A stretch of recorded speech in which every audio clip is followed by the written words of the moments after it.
ఎంతంత పెద్ద పెద్ద విఘ్నాలవనివ్వండి ఆయన తీసేస్తాడు. అది ఎంత పెద్ద విఘ్నం కానివ్వండి, ఆయనని తలుచుకుంటే మాత్రం ఇంకా విఘ్నం నిలబడదు, ఆ విఘ్నాన్ని తీస్తాడు. అందుకే ఒక్కొక్క దేవాలయంలో 2 విఘ్నేశ్వరులు ఉంటారు, 2 వినాయకమూర్తులు ఉంటాయి.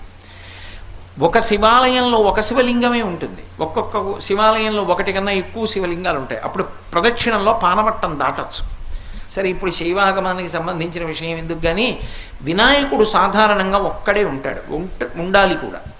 కొన్ని చోట్ల ప్రత్యేక సందర్భాలలో ఇలా ఎందుకు పెట్టారండి అని మీరు అడిగారు అనుకోండి, వాళ్ళు చెప్పలేరు.